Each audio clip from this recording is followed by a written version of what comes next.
Welcome to all of you in my English channel Elite English Club, and today I brought for class 9th chapter 6 Weathering the Storm in Erasmus from Moment book. So let's start.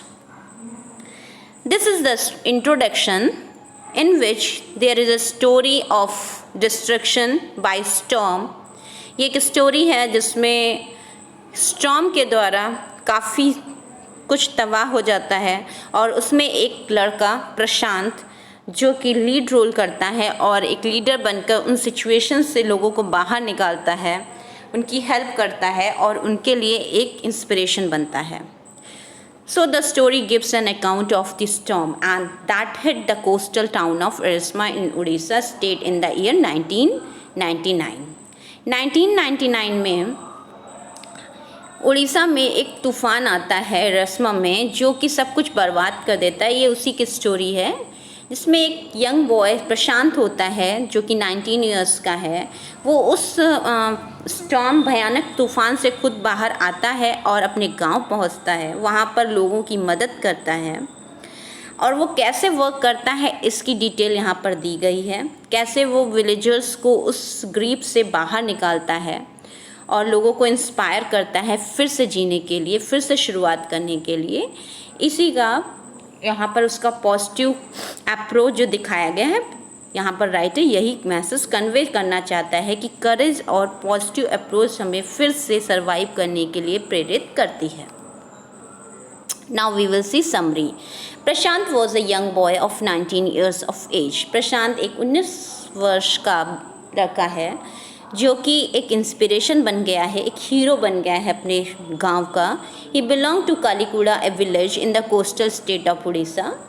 वो कालीकुड़ा गांव के एक उड़ीसा में एक कालीकुड़ा नाम का गांव है, वहाँ पर रहता है. ही had lost his mother 7 years ago. उसने 7 वर्ष पहले अपनी माँ को खो दिया था.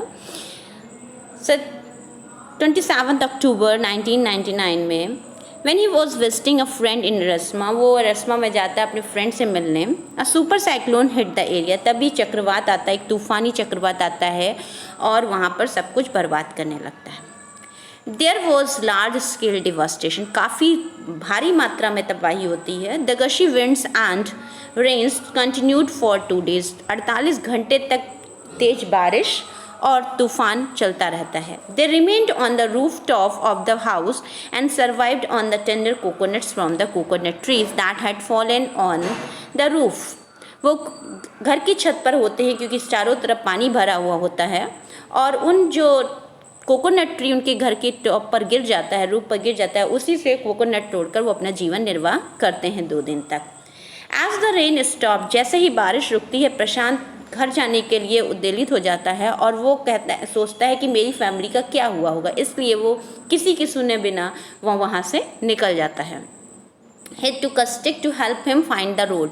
वो एक स्टिक लेता है जिससे कि वो उस पानी में अपने मूव कर सके क्योंकि पानी गले तक भरा हुआ होता है और वो चलते हुए अकेले चला जाता है बिना किसी डर के. At times he had to swim through the flood waters. एक समय आता है कि उसे पानी में तैर के जाना पड़ता है, एक बहते हुए पानी में तैर के जाना होता है. उसे अंदर ही अंदर ये डर होता है कि क्या उसकी फैमिली सरवाइव कर पाई होगी. On the way he met 2 friends. रास्ते में उसे 2 दोस्त मिलते हैं और उनके अंकल मिलते हैं. अब वो साथ में एक दूसरे के जाते हैं, आगे रास्ता बढ़ाते हैं. They came across dead bodies of human beings. वो काफ़ी डेड बॉडीज़ उनको रास्ते में मिलती हैं, एनिमल की, ह्यूमन की, और उसे देखकर वो काफ़ी डर जाता है. Which floated with the current. As they crossed village, जैसे ही गांव क्रॉस करते हैं वो लोग, not even a single house could be seen. वो एक भी घर उन्हें नहीं मिलता है, सब कुछ तबाह हो चुका होता है, केवल ज़मीन होती है. Prashant house was shattered too. उसका घर भी टूट चुका है, बिखर चुका है. And he saw the belongings hanging on the branches of the trees. उसके घर की चीज़ें पेड़ों पर लटकी हुई हैं. He wept as he felt that he had lost his beloveds. वो रोने लगता है, वो सोचता है कि उसने अपने प्रियजनों को खो दिया है. He went to the Red Cross shelter in the search of his family.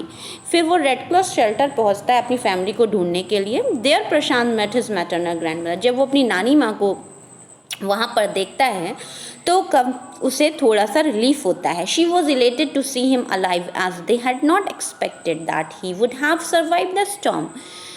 वो भी उसे देखकर बहुत खुश होती है क्योंकि उसे लगता है कि शायद वो सर्वाइव ना कर पाया हो इस तूफान को, लेकिन उसे देखकर जब जिंदा देखती है तो काफ़ी खुश हो जाती है। Prashant saw a crowd of 2500 people at the shelter. वो जब पहुंचता है तो देखता है यहाँ पे करीब 2500 लोग होते हैं जो उस शेल्टर में मौजूद होते हैं। वहाँ पर अपनी फैमिली से मिलता है। जब वो अपनी फैमिली को देख लेता है तो वो थोड़ा सा रिलीफ फील करता है। Many had lost their families in the disaster. कई लोग अपनी फैमिली को खो चुके होते हैं इस डिजास्टर में। Then they were grief stricken as the catastrophe had snatched everything. और वो पूरी तरीके से इस कैटेस्ट्रॉफी ने लोगों को दुख से भर दिया है। लोग बहुत ही दुख में भरे हुए हैं कि उन्होंने अपनी फैमिलीज और लोगों को खो दिया है। For the last 2 days they had survived on coconuts. 2 दिन तक उन कोकोनट्स के सहारे उन्होंने जीवन यापन किया। But they were running out of struggling. धीरे धीरे कोकोनट्स भी ख़त्म हो रहे थे। Prashant took control of the situation. Prashant ने सोचा कि अब मैं इस लोगों की हेल्प करूंगा और इस सिचुएशन पे कंट्रोल करूंगा। He formed a group with some elders and young people. उसने कुछ लोगों का ग्रुप बनाया, कुछ बड़े और कुछ यंग लोगों का। They force the merchant to give them the stock of rice. उसने मर्चेंट के आसपास के लोगों को फोर्स किया कि वो कुछ खाने की व्यवस्था करें और स्टॉक ऑफ राइस दें, और वो सक्सेसफुल भी हुए। After 4 days the crowd ate a meal. 4 दिनों बाद लोगों को खाना मिला वहाँ पर। Then the group of volunteers clean the shelter. फिर उन्होंने जो एक ग्रुप था वॉलंटियर्स का, अच्छा से अपने उन्होंने ग्रुप बनाया था, उन्होंने शेल्टर को क्लीन किया। Tended to the injured people. उन इंजर्ड पीपल की ट्रीटमेंट किया। Prashant engage the widows to work in the NGOs named food for work. उसने विडोज कुछ औरतों को खाने का अरेंजमेंट, खाना बनाने के लिए फूड फॉर वर्क एक NGO फॉर्म किया। He engage the children by arranging sports matches for them. उसने बच्चों को स्पोर्ट्स मैच अरेंज करने के लिए इंगेज किया। The volunteers manage to set up foster families comprising of the widows, orphan children and lone man when who would form a family and support each other। उन्होंने poster family create करी जिससे कि एक दूसरे का लोग सहारा बन सके। ऑर्फन बच्चों को विडोज़ को दे दिया जिससे कि वो एक दूसरे को सपोर्ट करके अपना जीवन यापन कर सकें, क्योंकि लाइफ बहुत ही लंबी है। Like this Prashant overcame his grieve. और इस तरह से प्रशांत उस ग्रीव से, उस दुख से बाहर निकल सका और दूसरों को भी उसने निकालने की कोशिश करी।